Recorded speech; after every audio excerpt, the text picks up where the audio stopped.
मैं के मीणा से आचार्य राजनीति विज्ञान राजकीय महाविद्यालय Bandikui BA part third paper first पाश्चात्य राजनीतिक विचार। इसमें हम संविदावादी विचारकों के बारे में अध्ययन कर रहे थे, जिसमें हमने हॉब्स और लॉक के मानव स्वभाव, प्राकृतिक अवस्था या प्राकृतिक दशा और सामाजिक समझौते पर विचारों का वर्णन किया। आज हम संविदावादी विचारक रूसो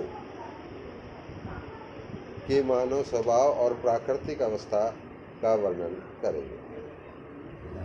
रूसो ने मानव स्वभाव का चित्रण अपनी पुस्तक असमानता के उद्भव पर एक निबंध में किया।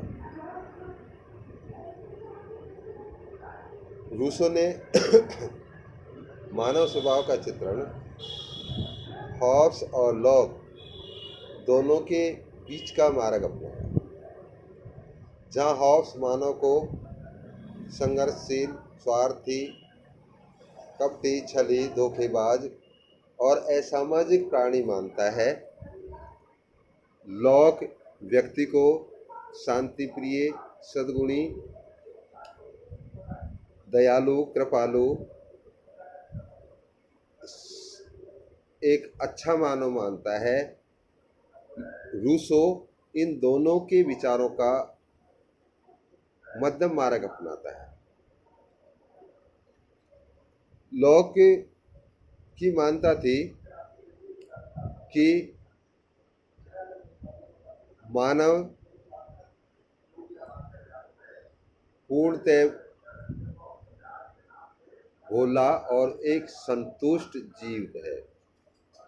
वे एकाकीपन पसंद करता है, उसमें छल कपट धोखाधड़ी के दुर्गुण नहीं है, उसके पास विवेक नहीं है, उसके पास अपना ज्ञान नहीं है।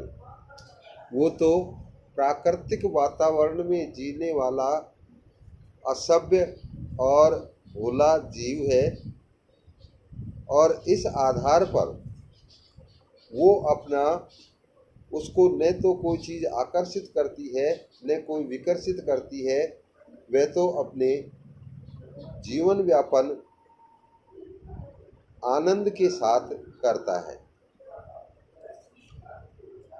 उसका जीवन बहुत सरल है, उसकी अनंत आवश्यकताएं नहीं है। वह छल कपट और धोखेबाज नहीं है। तो वे तो अपना सदाचरण, साधारण और एकाकी जीवन व्यतीत करने वाला भोला और असभ्य जीव है। रूसो का मानव न तो मॉन्टेस्क्यू का भीरू और दबकाया हुआ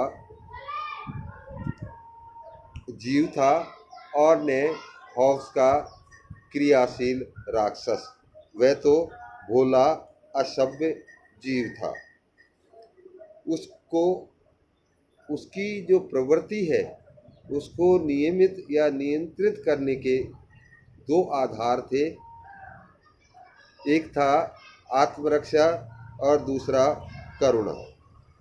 करुणा में व्यक्ति दया, सहानुभूति और त्याग की भावना मौजूद थी। करुणा के आधार पर कोई भी मृत्यु का दृश्य जब व्यक्ति देखता था तो वो बेचैन हो जाता था। इसी प्रकार आत्मरक्षा के द्वारा अपनी सुरक्षा वो चाहता था, और आत्मरक्षा प्राकृतिक अवस्था में अपना पूर्ण आनंद से जीवन व्यापन करता था। उसको कोई चीज़ आकर्षित भी नहीं करती थी, क्योंकि उसमें विवेक था ही नहीं। उसमें नैतिक अनैतिक, क्या वैध है क्या अवैध है, क्या उचित है क्या अनुचित है, इसका कोई ज्ञान नहीं था। इसीलिए रूसो कहता है कि मेरा अज्ञानपन, मेरा भोलापन, मेरी गरीबी, मेरी दरिद्रता वापस लौटा दो तो मैं प्रसन्न रह सकता हूँ। अर्थात जिस प्राकृतिक अवस्था की ओर हॉब्स मानव को लौटाना चाहता है वो बाद में जाकर नष्ट हो जाती है।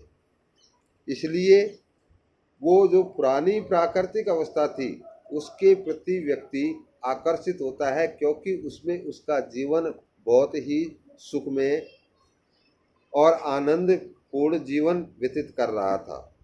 तो प्राकृतिक दशा में व्यक्ति पूर्णतः स्वतंत्र था, उसके ऊपर कोई बंधन नहीं थे। प्राकृतिक दशा में उसको कोई अनंत आवश्यकता उसको नहीं थी। और जो ये प्राकृतिक दशा थी वो नागरिक दशा से श्रेष्ठ थी। अर्थात जब राज्य की स्थापना हो जाती है उसमें व्यक्ति की जो प्राकृतिक अवस्था नष्ट हो जाती है तो रूसो कहता है कि वो प्राकृतिक अवस्था बहुत अच्छी थी। और जब नागरिक समाज या राज्य की स्थापना हो जाती है तो उस स्थिति में प्राकृतिक अवस्था भी दूषित हो जाती है। तो ये राज निर्माण से पूर्व की दशा थी। ये पूर्णतः एकाकीपन की दशा थी। इसमें मानव निर्दोष, निष्कपट और भोलेपन की दशा थी। समानता और स्वतंत्रता की दशा थी। इसमें किसी प्रकार का टकराव और द्वंद्व नहीं था और न किसी प्रकार का कोई संघर्ष था। रूसो ने कहा कि हमारा अज्ञानपन, हमारा भोलापन, हमारी गरीबी वापस लौटा दो तो हम प्रसन्न रह सकते हैं, क्योंकि व्यक्ति के पास अपना कोई विवेक नहीं था। और ये जो प्राकृतिक दशा है विवेक के स्थान पर भावनात्मक प्रवृत्तियों के द्वारा नियमित या नियंत्रित होती थी। लेकिन रूसो कहता है कि जो प्राकृतिक दशा थी वो कुछ समय बाद नष्ट हो जाती है और उसका पतन तब होता है जब एक व्यक्ति कुछ थोड़े से टुकड़े को घेर कर ये कहता है कि ये मेरी है और मेरी और तेरी की भावना का जब विकास हो जाता है तो प्राकृतिक दशा जो बहुत पवित्र और अच्छी दशा थी वो नष्ट हो जाती है। इसलिए वे नागरिक समाज के निर्माण की बात करता है, क्योंकि जिस प्राकृतिक दशा की ओर रूसो मानव को मोड़ना चाहता था उसको पुनः प्राप्त किया जाना असंभव था। तो इस प्रकार रूसो ने असमानता के उद्भव पर एक निबंध में मानव प्रकृति और प्राकृतिक दशा का चित्रण किया।